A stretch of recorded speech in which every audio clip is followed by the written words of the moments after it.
Good morning, Institute of Clinical Excellence. Making sure we're live both on Instagram and Facebook. I believe we are good to go. Good morning. My name is Dr. Alexis Morgan. I am lead faculty with Christina Previtt with Fitness Athlete, Pregnancy, and Postpartum. Good morning. Glad y'all are here joining me on Instagram. So just wanted to make a quick notification to you all. There are only 10 spots that remain in our upcoming cohort in March. So if you want that spot, you better go get it now. We're going to sell out again very quickly. So hop on to ptonice.com and go sign up. Speaking of ptonice.com, got my shirt in this weekend and I'm super pumped about it to be wearing the ice jersey here. So if you guys want some ice apparel too, you can go on to ptonice.com/apparel and sport your jersey. I'm super pumped about it this morning. I'm getting ready for the ice sampler in March, which is here in Nashville, Tennessee. And so I was like, oh my gosh, I gotta go get my ice attire. So anyway, if you want that, go get it. And with that being said, we're going to jump right in to our topic. So 1 in 3 women early postpartum will have urinary incontinence. So that is the accidental leaking of urine, whether that's with increased pressure in the abdominals with laughing, coughing, sneezing, or if that's like, again, increased pressure, but with changing positions, going from sitting to standing, or any kind of exercise that they may begin to try to get back into, and any kind of extra movement, power walking or step ups. These things can cause urinary incontinence. So we also know that many postpartum women are wanting to lose weight. And I'm not going to get into all of the factors that we could get into there, but there are a lot of societal pressures and pressures that we women put on ourselves in how we look and how our bodies are presented. And so with that being said, that's all I will really say with that. Women are often really chomping at the bit to lose weight. So we've got both of these factors on board, and today I'm going to talk about how there's one often overlooked link, which is bringing the two of these factors together. So what are the 2 rules that are like mainstream for losing weight? We've got diet and exercise, right? Eat less, mainstream. For those listening on the podcast, I am doing my fingers in quotations. Eat less and exercise more. So that actually is the same ingredients for a recipe for what's called REDS, or low energy availability. So if you're not familiar with REDS, or low energy availability, we're going to talk a little bit about that here. So REDS is an acronym for the relative energy deficiency in sport. And what's underpinning that is this low energy availability. And really quickly, REDS used to be known as female triad. So if you all learned about this in school, you probably heard about it as the female triad with the bone mineral loss, the changes in menstruation. That has since gone by the wayside because we recognize that there is so much more to oh my goodness, my computer My Facebook is going to die on me really quickly. One second. I'm so sorry.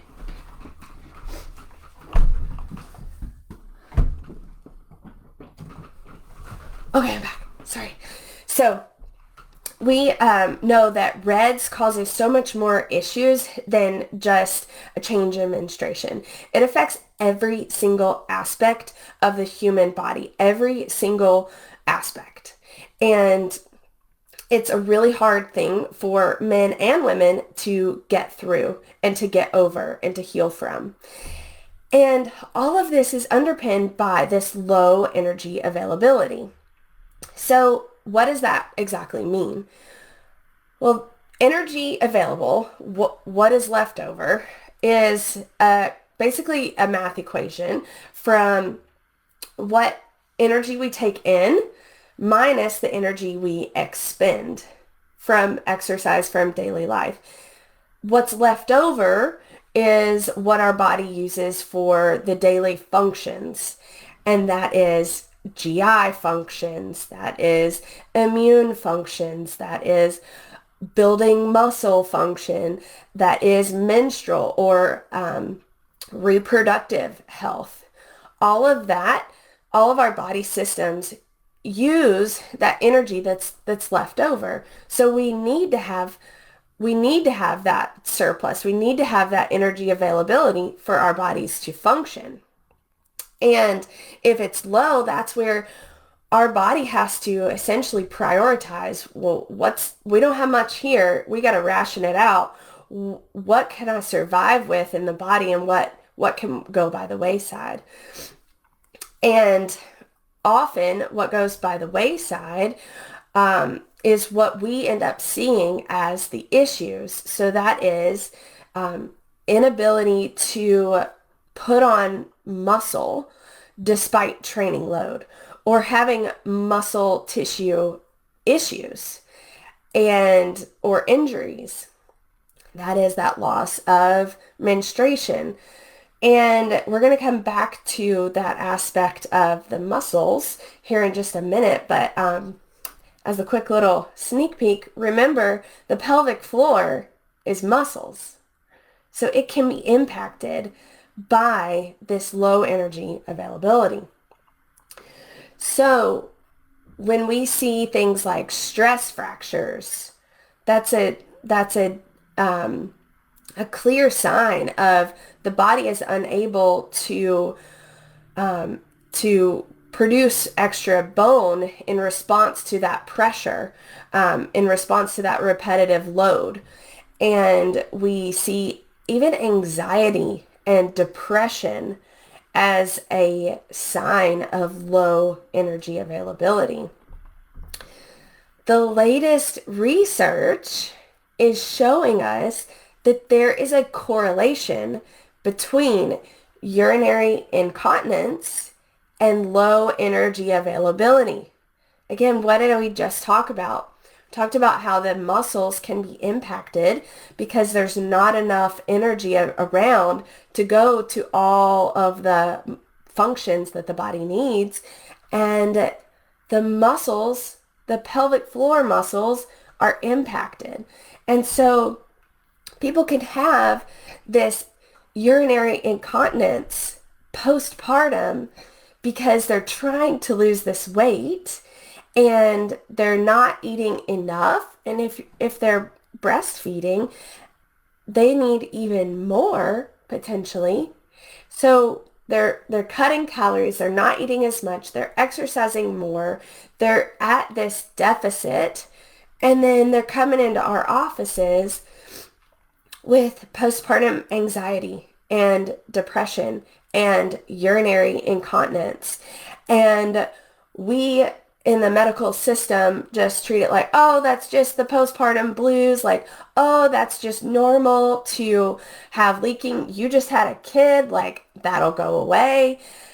We just act like all of this stuff is normal from the get-go, and we never dive in to really figure out, well, what's at the base of this? What if there is something underpinning all of this? What if it's not something super simple? It's our duty to dive into that, to figure that out. Not just to address these few issues that they're coming to us for, but also to prevent issues way down the road. I mean, this impacts the bone production. We can have osteoporosis early, like in 20s, 13s, 20s, 30s. I mean, this is not an age-related change. This is an energy availability issue. And so we've got to figure out if this is underpinning it to help these individuals in front of us. So pelvic floor contractions, yeah, that may be great, but if they're not feeding themselves with enough food or enough of the right foods, that is not getting to the root of the issue. So what are some ways that we can address this with our athletes? And by the way, this is not just for people who identify as being in this space. If you have these people coming to see you who are postpartum, early postpartum, or later, if you have people who have children and they're in your office for an issue, you need to be asking them this. So a couple things that you can do to get to the root of this issue. Number one, talk about their exercise. What are you doing for exercise? How intense is that exercise? How often? And what's the duration? I know of a lot of individuals that I've seen who are not only doing the CrossFit workout of the day, but that morning they're going in and running on the treadmill or for an hour or multiple hours. There's a lot that could be at play that they're not going to just give that information to you, not because they're trying to hide it, but just because they may feel like that's not important. So we really need to dive into what is that energy expended, that extra energy expended. And then secondly, we need to talk about what is that energy intake looking like. Are you eating enough? Are you eating throughout the day? Like, what does that look like for that individual in front of you? Oftentimes, I have seen, because my main population is this female athlete, and many athletes are very used to counting their macros and counting and really looking at all of their food. So oftentimes I will have people who know exactly what and how much they're eating, and then we can look at that right there and see, is this enough to sustain you? And if they have that, great. And if they don't, we've got to dive in and we've got to have conversations, and that gets a little tricky, but we'll talk about some other ways you can get through that. But having that discussion up front is key. We got to have it. And then third, we need to talk about their goals, right? As PTs, that's what we do, is talk about goals. And so what are your goals? You know, asking those open-ended questions. And oftentimes, especially now, we're in late February, early March, like swimsuit season is coming up, and that can be a huge motivator for individuals. And that can also be a really big sign and source of struggle for those individuals. And when those answers pop up to me, like early on in the goal conversation, that's where this starts to increase on that hypothesis list. And not saying that just wanting a nice body causes all kinds of issues, but it just rises up on that list. When it's very important to them, they may be willing to do things that, if they don't know are harmful to them, can be harmful.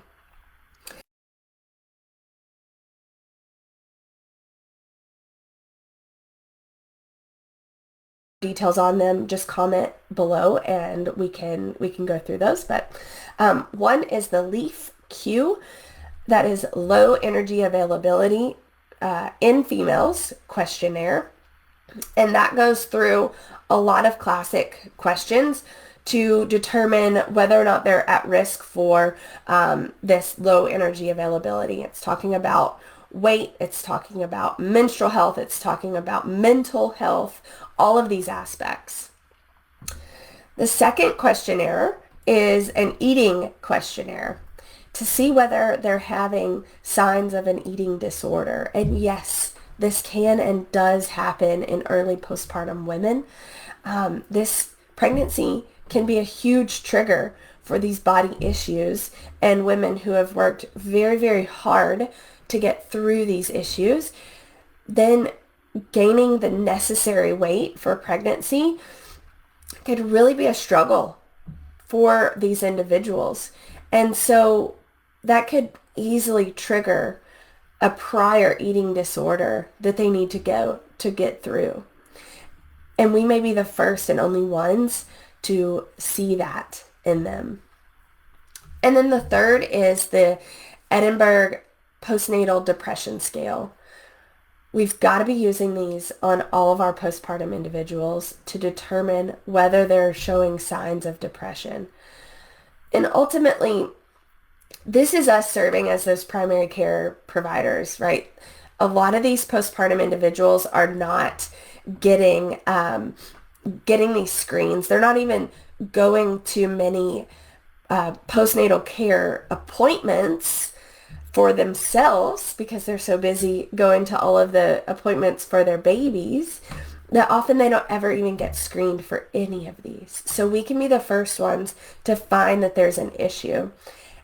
And then at that, maybe they're coming in for that urinary incontinence, but they've got signs of depression, and we need to refer them to a counselor, to a therapist.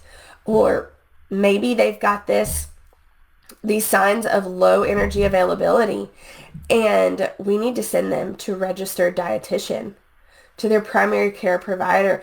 This is a teamwork approach. We are not going to get it all done all on our own. We've got to work with all of these other providers to help this individual get through this tough time that she's having. So hopefully that demonstrates to you all just how important this is for us to dive in and find the root of the issue. Because it's not just what are they showing up here to get taken care of today. It's not just let's get rid of their peeing while they're sneezing. There's so much more involved with this, and it's our responsibility to take that on. They don't know that. That's on us. So that's PT version 2.0. Figure out what is at the root of this issue and work with other providers, educate your individuals, and get them to a better place as a more robust human being. So I hope you all enjoyed that this morning. Hope that made you think a little bit on this Monday morning. And with that being said, I will catch you next time. Have a great day in the clinic.